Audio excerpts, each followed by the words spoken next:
Twilight's 12 Pains of Christmas by Drider Pony. Uh, what should I for easier? Before we begin, there seems to be a dark cloud of forbearance racing over the studio. Should we look into it? I have Tempest look at it and tell me all about it. I've got something reading to do. Okay, but don't stay Turksy to warn you. On the 0th day of Christmas, my true love gave to me. Thanks for helping me decorate for the holidays, girls. Twilight says she hung a garland yet over another doorway. With Starlight spending the holidays back at her old village, it would take Spike and I days to get everything ready with how big the castle is. Ain't no trouble, Twi, Applejack responded. I've got plenty of time with the last of the harvesting. Yes, and ever since Sweetbear lost her front tooth, her gout too small has been making my winter lines still like hotcakes. Rarity added as he attempted to hang all Twilight's tree ornaments in the most aesthetically pleasing way possible.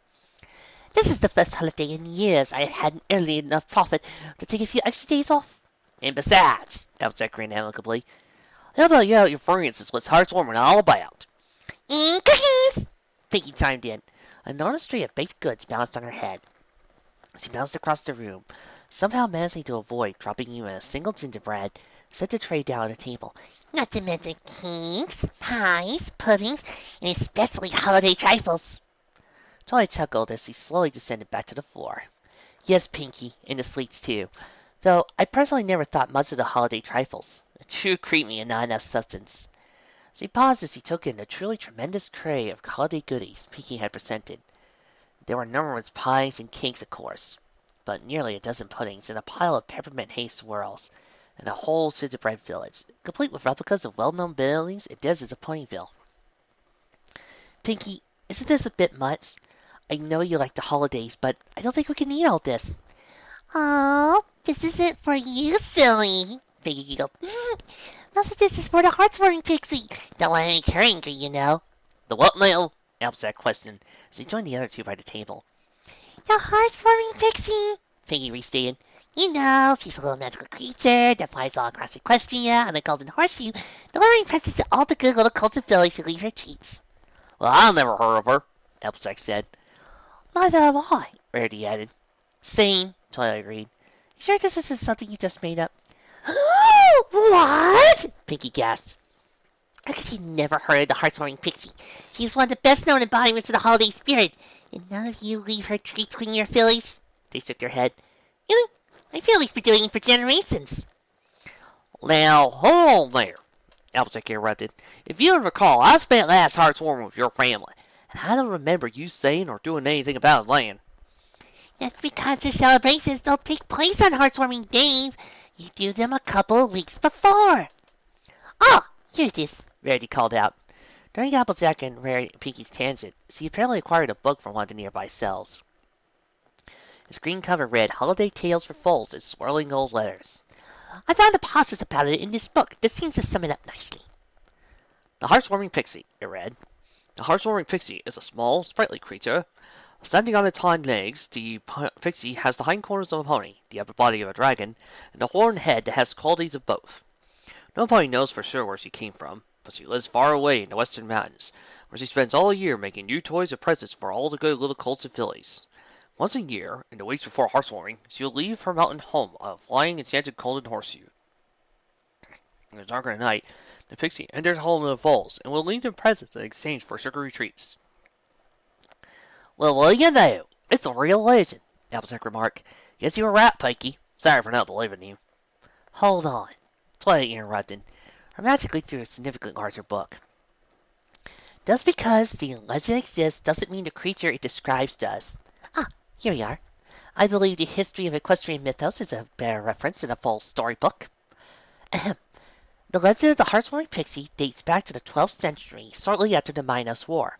The pixie was actually a Minotaurian myth known as the Crosso Zima Fea, and was the spirit and symbol of their Minotaur festival.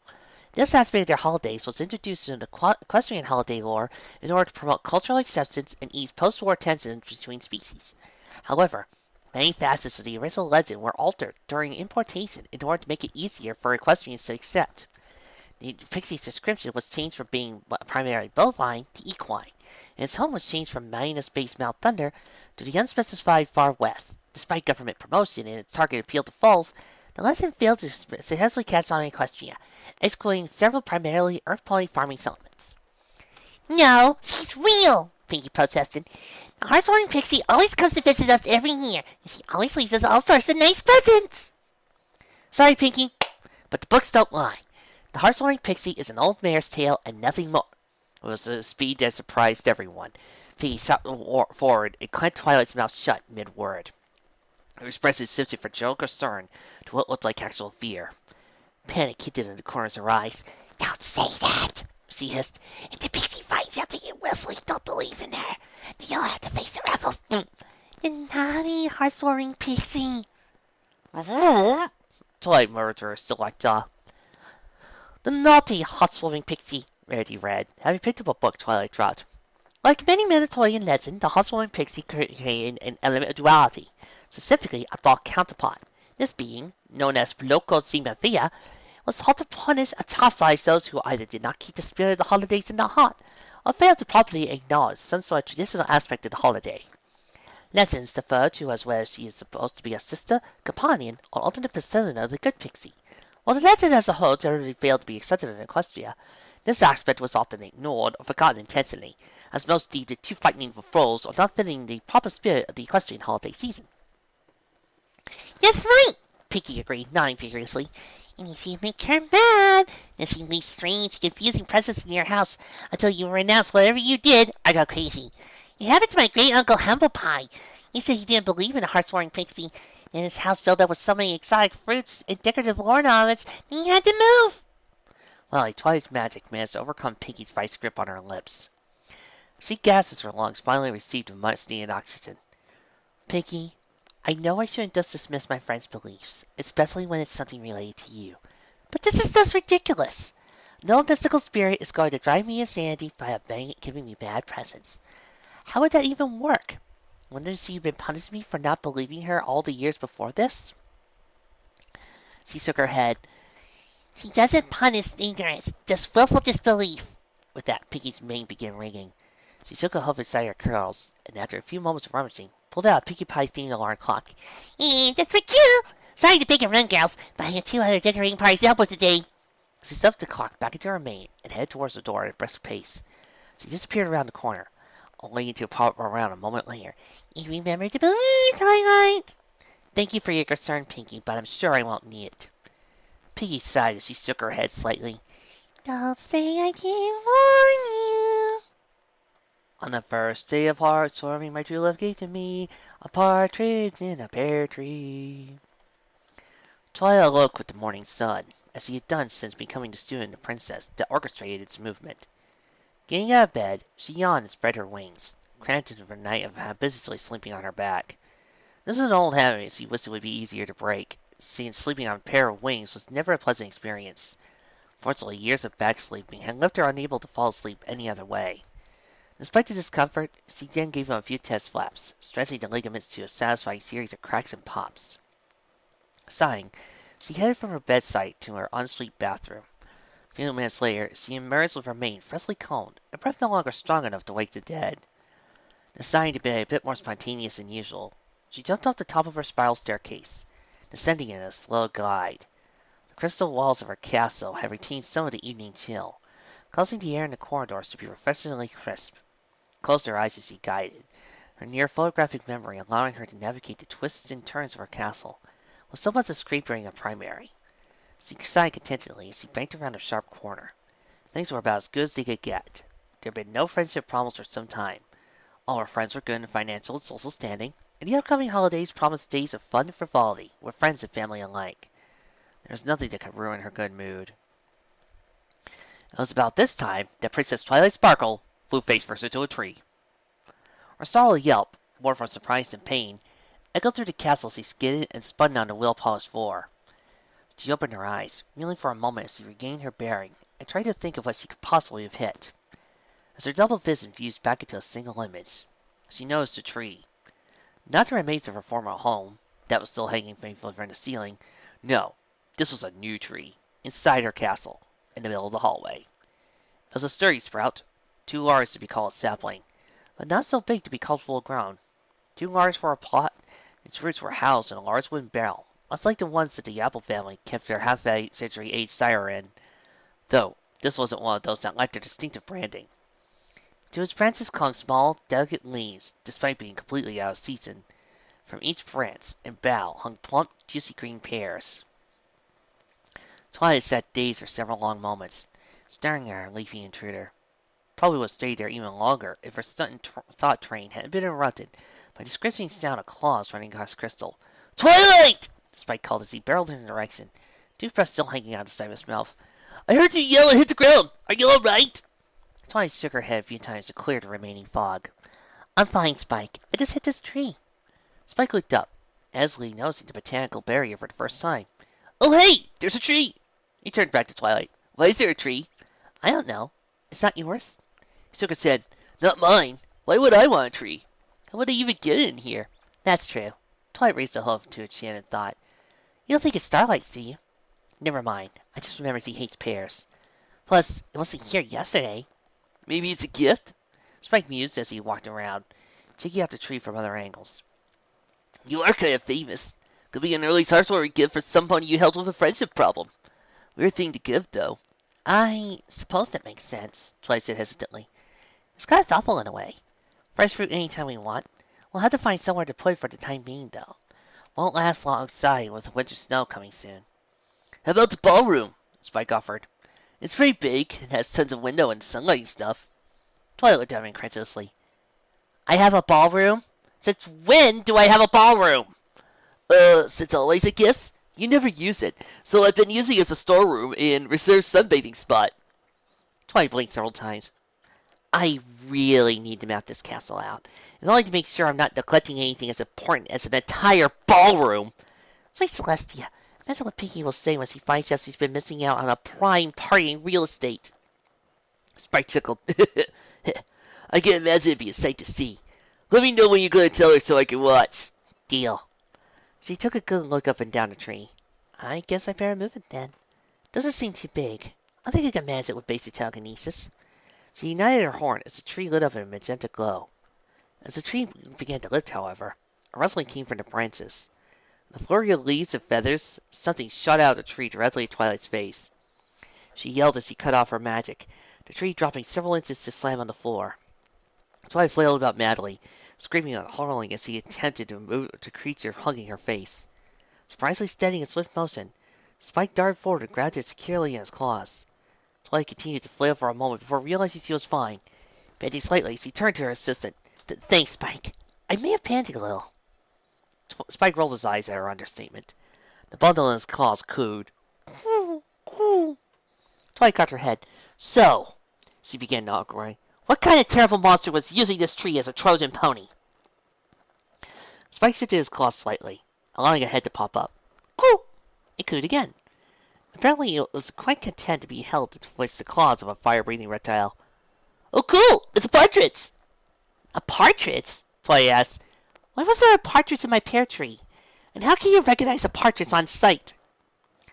You remember that old tree that grew next to your tower back at Caroline? Spike asked. She nodded. Well, there was a family of partridges living around this base. I got to be pretty friendly with them. Not like a fireside level, but I taught them to fly through hoops and return on command. Kinda miss them now that I think back on it. His gaze turned thoughtful. Hey, you think I could keep her, Twilight? I don't know, Twilight began, only to be hit with a dose of puppy dog eyes. Her tentative resolve melted instantly. Oh, all right, you could keep her. He smiled as Spike's grin widened. I suppose I was prepared to let you raise Pee-wee, but before we realized it was best to return to his parents. Yes! Spike exclaimed in victory. Rockily calm Petrus cooed solidly in his hand. He stroked her head tentatively with a single claw as he nuzzled it softly. I think I'll call you Shirley. Shirley? Twilight questioned. Why would you call a bird Shirley? Wordplay, you pun potential! Spike responded promptly. Twilight chuckled. Oh, Spike. Ringing out your horns, she once again lifted the tree in the air. Come on, let's move this somewhere sunnier. Now, let's place the ballroom, Spike. I think it's about time I see my home in its entirely. On the second day of Christmas, my true love gave to me 2 turtle doves. Twilight woke to the sun on her face. What had been a chilly night led to a chilly morning as well. She shivered slightly as their host made contact with the floor. pink light glowed from beneath her bed as he pulled out a set of warm and fuzzy slippers. As he meandered towards the bedroom, he instinctively began to generate a mental text list of texts of her day. She began a lunch meeting with the carers who would be handling her big Hearths Warming party. They needed approval on the budget, as well as several potential menu substitutions. She also needed to meet with Verity to be remeasured for her holiday gown. An active lifestyle as a world-saving princess tended to leave one with a rather slimmer physique compared to that of a mostly secondary researcher. She also helped to finish her current book, Broad Horizons, a year and a day in the court of Lady Sapphire. Twilight meandered through the halls as she continued to plan her day. As she reached the staircase, she opened her wings to glide again, but stopped just before takeoff. She remembered her unexpected faceplant with the unexpected plant and cringed.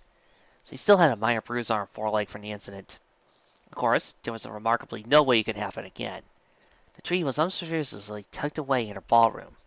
Now, a remarkably large room in the west wing of the castle, which she could have sworn was a dead-end hallway just a few days prior. But still, the fact that the collision had happened in the unexpected new room is taking her confidence in her ability to navigate the castle blindly. Seconding off her concerns with a shake of her head, she began gliding down the stairs once again, keeping her eyes open this time. Thinking of the tree brought Twilight back to her mental checklist. She needed to do some research into pear trees. What kind of species was it? It wouldn't need any special requirements. Maybe she could go scouting for a spot to eventually transplant it to, assuming the weather warmed up later. She also needed to go with Spike to the pet store. While Twilight may not know about partridges in particular, her friendship with Fluttershy had given her a general idea about the care and upkeep of birds. They were going to need birdseed, obviously, but also water and food dishes, pet-safe cleaning supplies, perches, and climbing apparatuses. Wait, weren't partridges ground-based birds? Would they need perches instead? Or maybe a special diet? Twilight's expression soured slightly as she realized how little she actually knew on the subject. But then again, she realized how much research it would entail. Maybe, after her stuff's experience with Spike and Shirley, she will write a book on care of partridges, but told from a magical and scientific perspective. As Twilight's thoughts wandered off to explore the land of maybe on their own, her body began navigating the halls on autopilot. A left turn here, straight for a bit, open, close the door with magic to ensure a smooth flight, navigate around the tree. Wait, tree? For the second time in as many days, Twilight flew face first into a tree. Admittedly, this landing was better than her last one. Twilight righted herself just before hitting the floor, skidded to a stop on all fours. She turned back to stare in confusion at the leafy menace that once again had so rudely interrupted her calm morning. She walked over slowly and poked at it, as if getting half of its twig stuck in her mane was proof enough. It looked identical to the one from yesterday. Same height, same pears, same unlabeled barrels holding its roots. "Spike!" she called, her voice echoing through the halls. A moment later, "What?" His reply was faint, but Twilight could still hear the twinge of annoyance coloring his tones. She must have woken him, or so she reasoned. "Did you move the tree back into the hall?" she shouted, hoping her voice would carry all the way across the castle to Spike's room. It took several long moments to get a response. "What?" She rolled her eyes. "Why is the tree in the hall?" she yelled even louder, sorting the message for his benefit. She waited again, ears perked and prying to catch a response. "What?" She grumbled under her breath, frustrated by the lack of forthcoming answers. She inhaled deeply. "Tree! Hallway! Why?" The very recently created Royal Ponyville voice boomed throughout the castle, rattling those furniture, making the crystal chandeliers dance about. Though ringing in her own ears, Twilight could just barely make sound as someone yelling her name. A few moments later, Spike came around to the corridor, still in his powder blue nightshirt, for summer swing trees and a top hat, yelling his head off. At least it looked like he was. Twilight could barely hear a thing. "Sorry, Spike," she yelled loudly, in a lightless sound matter. "I got frustrated." "What?" he yelled, basically deaf. "What did you say? I can't hear you! I can't understand you, Twilight! My ears are ringing!" This cheap vaudeville skit went on for several minutes, until the ringing had finally subsided, their hearing was restored, and their tempers remained somewhat frayed. "Now," Spike began, "what was all the yelling about?" Twilight took a deep breath, and pushed a hoof outward from her chest, as she tried to let go of her tension and frustration. "I just wanted to ask you about the tree in the hallway." Spike glanced at the tree, which had been somewhat forgotten in shouting. "Oh, hey, the tree!" He gave Twilight a sidelight glance. "I thought you said it was in the way. Why did you move it back?" "I was going to ask you that," Twilight admitted. "I didn't move it." "Well, neither did I." They both turned to stare at the tree. The light reflecting off the pears made it seem as if the tree was staring back. They turned back on each other. So, I guess we put it back? Twilight ventured. I guess so. With a wave of magenta magic, Twilight took the tree in her hold. She raised it in its, then stopped, set it back down. Cautiously, she gave the tree a good shake. What are you? But Spike was interrupted by a sudden flapping of wings. Partridge, of all things, flew out from one of his branches and landed on his hat. Twilight smiled smugly. Ha! Thought so. Fool me once, shame on you. Fool me twice, shame on me. Nice try, Spike. But now I know you moved a tree, and planned surely on to scowl me again. Spike shook his head and pointed to the burn on his hat. That's not Shirley. He reached towards his hat and opened a small door in the front. A very face poked out and cooed. This is Shirley. Plus, that new one's a guy. Twilight's mouth gaped open. Eventually she closed it and sighed. Fine, whatever. So now there's two of them. Let's put them in the ballroom with the other one. She lifted the tree into magic. Only once more settled down once he saw what was behind it. Oh, come on! Nestled in a small alcove, tucked into a little nest behind a tree, were two small birds. They were mostly white, with vibrant monarch-like orange and black wings. They held them close together, either terrified or angry at the pony and dragon bearing down on them. Spike walked over and picked up the nest gently. Look at that! More birds! Do you think they came with the tree? I can only assume so, Twilight admitted, her brain not quite firing on all cylinders after so many surprises in rapid succession. I guess we'll take it to the ballroom as well, for the time being, she twirled slightly. Though, at this rate, we're going to have to either rename it the Arboretum or the Aviary. With a tree in our magic, two birds on Spike's head and two in his claws, and one in the hoof. Ow! The duo once more set out towards the Ball Arboreary. Ladies and gentlemen, I think this week is Big on Twilight Week. Ooh, Trixie's favorite week.